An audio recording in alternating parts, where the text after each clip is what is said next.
Good morning YouTube, welcome to this installment of the Evian blog. So today we're looking at something that's just freshly arrived from China. I'm not too impressed with the way it was shipped to us. It doesn't feel like there's any box or anything. But in here we have some Chinese multimeter joy. So what we're going to do now is we're going to open up this and let's see what we have inside it. If we can get in here. Alright. Empty the contents of ye bubble wrapped bag, and there's another bag and a set of meter leads of some form and another set of meter leads. That's quite interesting, and it looks like a manual, and yes, the manual is in English, and a giveaway, the AN8008 digital multimeter user manual. So this is what we're going to be looking at today. So firstly, the leads. Let's open this set of leads up over here, get this out of the way for the moment, and see what we have in here. Now this is one of those sort of screw-on cheapy leads for doing testing, etc., where you can screw your different end pieces in. They're okay for electronic work, but I wouldn't use them for anything with high potentials on, etc. And obviously that's double-sided. You've got crocodile clips, and you've got banana plug sockets, very fine probe points. Jeepers, there's all sorts of little knickknacks inside there. Let's get that out of the way and have a look at the second set of leads. Now I'd say these are the standard multimeter leads that come with the meter. They're not very long and they feel softer than plastic, but still not quite high grade. The probes, they're not terrible. We'll review this in more detail a bit later, but quite nice and small for working with fine electronics, etc. And then of course you've got the banana plugs with the insert. Not the kind that I like, but not bad. Not terrible for the price, let's put it that way. Then of course I have a little bag with a picture of a multimeter on it, and we open it up, and there we have the meter. This is the Aneng AN8008 digital multimeter. Now the reason for this is I see a lot of people talking about and reviewing this meter, and the results haven't been too bad. So what I thought, well, here in SA, let's take a look at this multimeter and see if it's worth bringing them in. See if they're actually worth the money, how they perform, etc. So let's get down onto the bench with this thing, get a battery in it, take it apart, and check everything out. Before we put the battery in, of course, let's take it apart. Let me put the battery in, make sure it works, then take it apart, and we'll start checking through the stages, what the input protection looks like, and everything like that. Now, just as a point of note, there's no rubber holster on this. It's all hard plastic, the back, similar to the small Majortech meters. The plastic is not terrible. As a bench multimeter, I'd say this thing is probably quite nice because of the fact that you can get more than one of them on the bench at a time. This tilting bail is very flexible and flimsy, I think, so it's something you'd have to look after, otherwise it might fail on you. But otherwise, all in all, it's not too shabby so far. So let's get in a little bit closer and take a look at this meter in more detail. Okay, now to get inside the battery compartment, you have one screw hiding out over here. Let's just bring this microphone in a little bit closer so my speech is a bit clearer. Right, there we have it. So now we can open this up, and as you can see, it takes two AAA batteries. So the first thing we need to do is look for AAA batteries, which I don't have lying around. So step 2, open it up. So we've got 4 self-tapping screws in the casing of this meter, which you can easily get to, and we can open up. Now, just something to note, what I did notice is the screw that you're going to use the most, being the battery replacement screw, is very accessible, and it has a brass insert. I'll show you a bit closer now. if you look inside there, there is a brass insert there for the machine screw to screw into, which is quite nice. So let's just get these out. Sticky flipping things.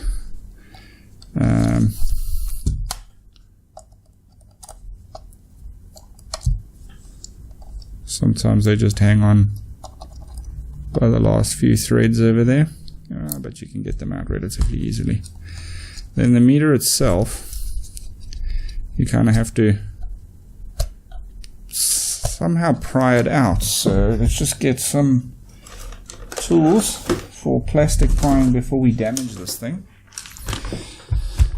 and then we can take a look-see. They definitely don't make it easy to pry open unless you have some fingernails handy. There we go.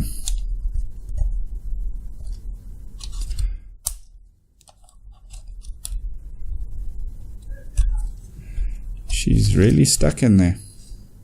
That's weird.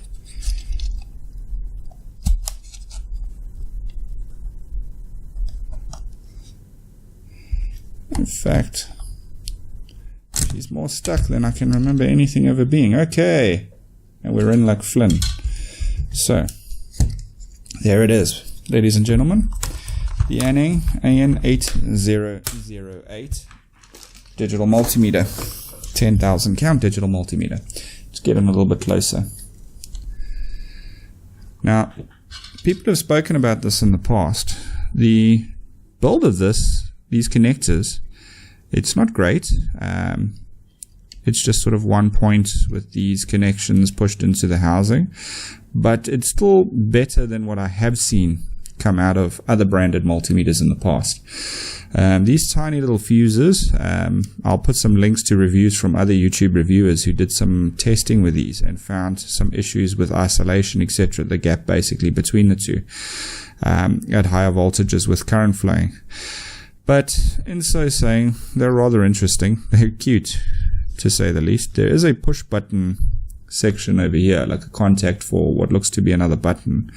Again, I think that was actually discovered by somebody and tested, and it actually does function for something. Chip is bodged on inside over here. Now, the thing that concerns me the most is, okay, we've got our negative, we've got our amps, milliamps. Now here we've got this volt coming in through this fuse. It's a voltage, and I think it does the milliamps as well, the milli microamps, yes. So it comes through the fuse, comes through here, goes through the board.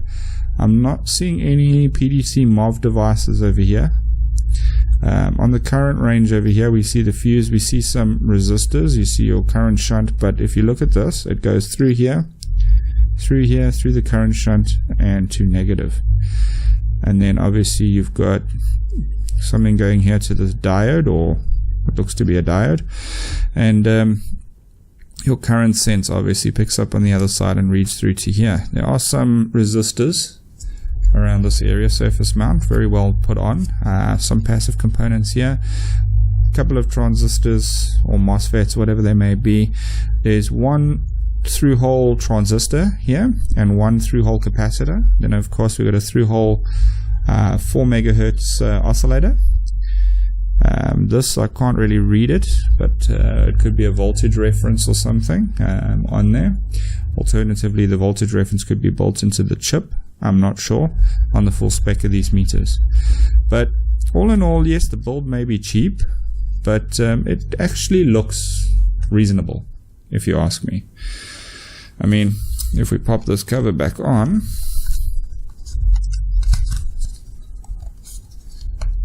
and we just get a feel for this meter, the switch feels a bit not, look, it's there, you can feel the indents, but it doesn't feel very sort of I don't know, solid. It feels a bit cheap, but the buttons, they're alright. Yeah, pretty much everything looks alright. So what we're going to do now is we're going to get some batteries in this thing, and we're going to power it on, and we're going to see how it performs.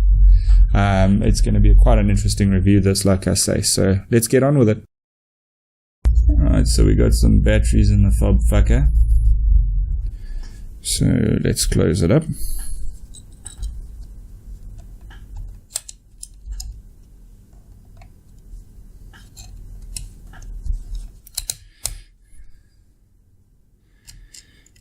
Through the one machine screw.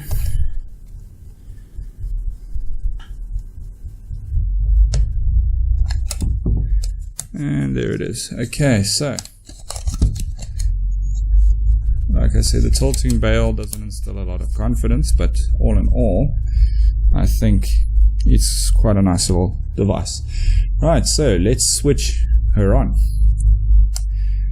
Okay, now the default that you get is volts DC with auto ranging. Now I've seen some of the others of these on YouTube, and they don't have this function,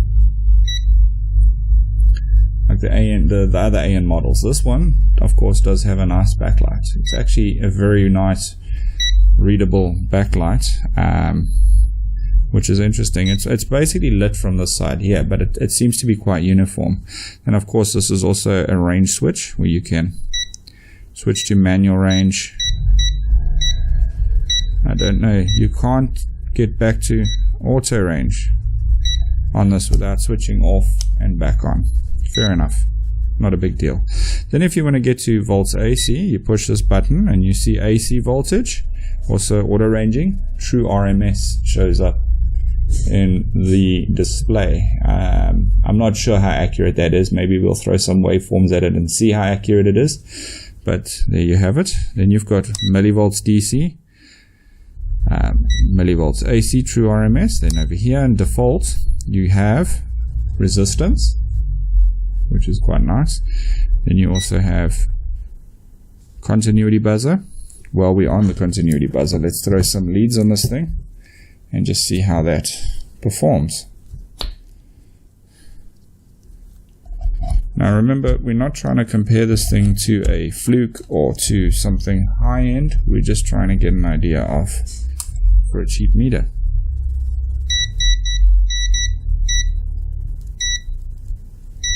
Believe it or not, that sounds latching to me, and it's actually very fast. Much faster than some of the major tech stuff that I've seen out there and other branded meters. But yeah, that's pretty respectable. You push it again and you get to your diode test. Then over here you've got hertz and duty cycle. This is more for digital.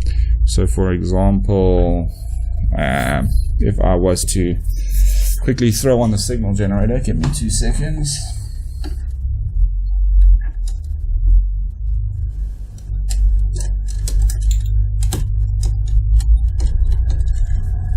Okay. We quickly throw on the signal Jenny and throw a lead on it. Output 1 kilohertz.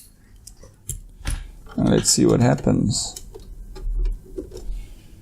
We got 1 kilohertz coming out. Let's take these covers off because they're getting in the way now. Clip the leads on.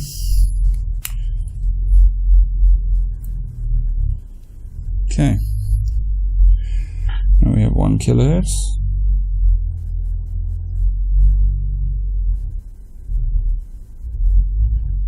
There you have it. 1 kilohertz. Let's go to logic. Now the frequency counter doesn't seem to update very quickly, but it does work and it is functional. We'll see how high it goes just now, but for now, there we have 1 kilohertz of logic. Now I'm going to adjust the duty cycle. At the moment we're showing 50% duty cycle. So let's throw the switch. Let's go down. We've got 20% and we got 80% duty cycle. Let's go back to 50% duty cycle. That's quite nice. And let's see what we can do. 10K or 9.9336. Okay. 100K. This is 108.20 kilohertz. It's still reading 1 megahertz. True as nuts. 1.156 megahertz, 1.1568 megahertz on the signal generator. That's bloody good. So very, very impressed with that, actually. That's quite handy for doing measurements, testing, etc. Very well done, Aneng, for getting that function right. I've switched it back to 1 kilohertz now, which is exactly 1.0002 kilohertz. So the accuracy on the frequency counter, I'm quite impressed with, I must say. So yeah, that concludes that one. That was a pass, in my opinion, the frequency counter with the duty cycle measurement, which is handy. Then of course we have milliamps, amps and milliamps, sorry, DC AC. So if we go there, the default is DC milliamps. Okay, now you can obviously manual range it to amps, or you can run it on auto, which we can do, which will automatically do it, but that's DC. Alright, so if you want to go to AC, you push that button, and now you're on AC amps. Okay, true RMS. Microamps, DC, same story, AC. And then this is a logic out. What this is exactly, I'm not sure. So we're going to check that out now. Although it says 50 Hertz. I have no idea. 100 Hertz. Oh, there we go. 200, 300, 400, 500 Hertz. Okay, let's see what this is outputting on the oscilloscope. Let's jump across to the DSO. Alright, so we're back. And we're going to do some measurements on the oscilloscope. Yes, I know it's an oscilloscope, but I like to call it what I like to call it. Go to 1 times. Now the output of this, we're at 2 volts per division. We're at 1 volt per division. It's about,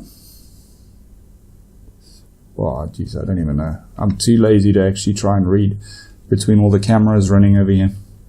So if we go and we take a look at measurements, where the fuck are you hiding now? I'm either going blind, stupid, or something today, because for some reason I can't find the measurements button. Anyway, let's view. There we go. Measure. Frequency 500 Hertz on the barrel. Let's just check the RMS and the peak to peak. So, what do we have? Let's make this big. Boom. Haha. Nice big screen. Very nice. The only thing I do like about PC scopes. So what do we have over there? We have 500 Hertz and we have a peak to peak of 3.3 volts and a RMS of 1.3 volts more or less. Nice clean square wave waveform, and as you can see the meter showing 500 Hertz. So let's scroll. 600 Hertz, 700 Hertz, 800 Hertz, 900 Hertz. Let's see how high it goes. Okay, we're now into the kilohertz. Oh, we dropped off there. 3 kilohertz, 4 kilohertz, 5 kilohertz. Okay, 5 kilohertz seems to be where it taps out. And what are we reading? 5 kilohertz at 3.3 volts logic level. So it's a 3.3 volt logic, and not a particularly useful, but maybe it could be used somewhere, I guess. And the waveform definitely does look quite clean, so very nice. Alright, let's do some comparative DC accuracy measurements against the old Fluke 189. I'm just going to put it on the bench power supply. My voltage reference seems to have given up the ghost. I'll have a look at that later. I'm just going to run up a few voltages. Let's put it around 1.5, or as close as nuts as I can get to 1.5 with my unsteady hands.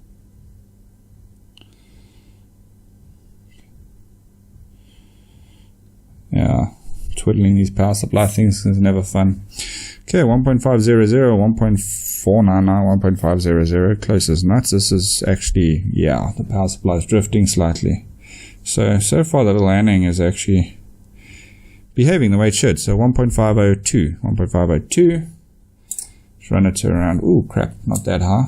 Let's go somewhere in the 5 volt region. 4.8 is good. 4.9139, 4.912, 914, 911, yeah, very close actually.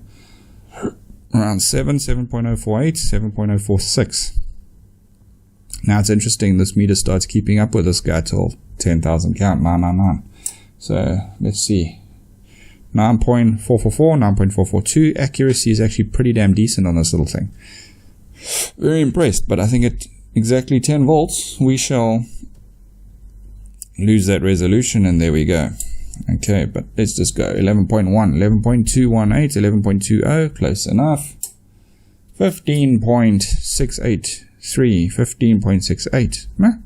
That's pretty good. Let's go to 23.72, 23.71, close enough.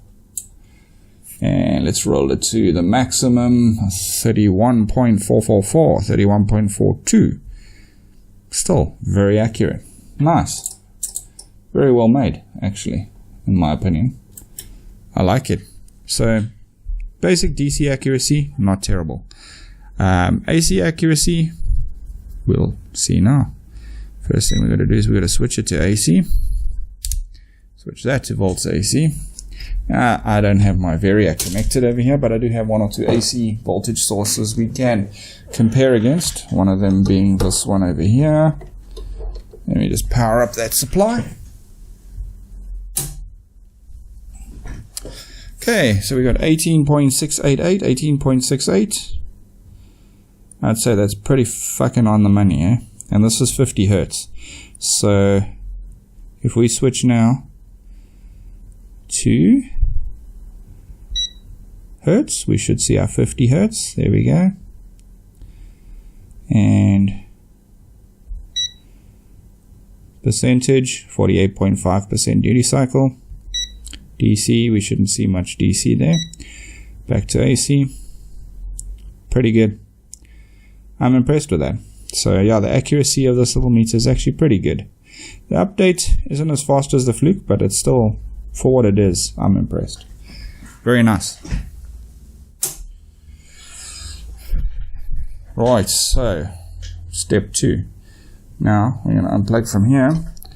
And let's go along to our good friend. Okay, we can't do diode tests along with another meter, so I'm just going to do them on their own.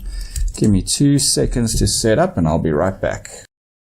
Right, so let's measure a resistor. This is around 119 ohms, if I recall correctly.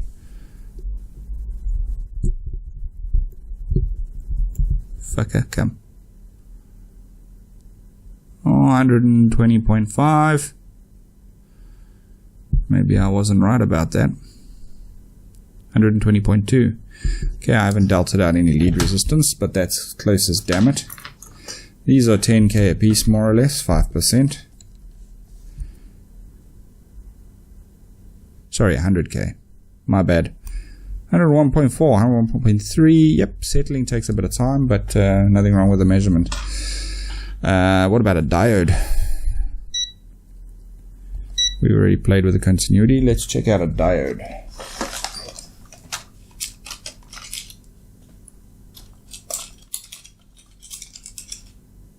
Alright, this little fella over here usually runs in at about 0.3, 0.4 drop on the this way. We're going 0.188, sounds good. And can't overload 100%. Happy with that. Let's try and find a little silicon motherfucker. I don't know where they're hiding from me. Anyway, they all seem to be in hiding, but in so saying, diode test effectively good. Now I've shown you guys the duty cycle frequency, milli, microamps, amps. Yeah, I don't know if there's anything to compare against, but yeah, very nice. I quite like this meter for its pure size on the bench. So, overall opinions of this multimeter. Let's get back to my head view and, well, nah, actually we can stay here. My overall opinion of this multimeter, although cheap, it's actually pretty well made in the sense that you can put it on a workbench. You can do your measurements. They are going to be fairly accurate. It is a 10,000 count. As for the true RMS ability of it, I'm not too sure about that. I haven't had a chance yet to test that, but I will let you know in the next couple of days if that is a false statement or if that is the truth. The CAT ratings, I'm also not too sure about. They're showing 600 volt CAT 3, 1000 volt CAT 2. Highly unlikely. I don't think, well, maybe it does. Look, maybe I'm wrong, but I don't think this meter is going to meet that CAT ratings based on what I saw inside, but then I could be incorrect. There are ways around getting CAT rated effectively, but I don't see any sort of organization listings, UL or anything on here. So I'm assuming, yes, it's been built to some form of standard, but it hasn't been actually verified or tested to that standard. So yeah, nice little meter if you're looking for a workbench electronics multimeter. It has all the function sets you need for a basic electronics meter. I actually think like if you were looking to spend a lot of money, you could still go for something like this. This is a Fluke 189, ye old trusty. This thing is accurate, it does logging, all sorts of things, and you can pick them up pretty cheaply now, second hand. But in so saying, if you're just looking for a meter less than 500 bucks, that's going to get you by quite nicely. 500 rand, not dollars. These meters are probably around $20-30, somewhere there, I'm not sure, but they're not expensive and very well made, in fact. And if you want to buy some of these from somebody local, I'm going to be stocking them on the website, the Evie Shop website. The link will be pasted below, and you're welcome to buy these meters. I'm also going to be bringing in some other ones, some of them branded as Evian, built by some of the factories overseas, and we're going to do some comparisons with them against some of the heavy stuff as well. So yeah, interesting times ahead. Hit that subscribe button, and also don't forget I've opened a Patreon channel. Head along to Patreon, look me up, Dion Swart, name, or I'll post a link to my Patreon below. If you'd like to see more videos, support me, help me out, and the more time I have to do this, the more time I will do it. Trust me, I love what I do when it's creating video content. Just time is of the essence. So thanks for watching, everybody, and don't forget, subscribe, give me some love, and go and check out Patreon. Cheers for now.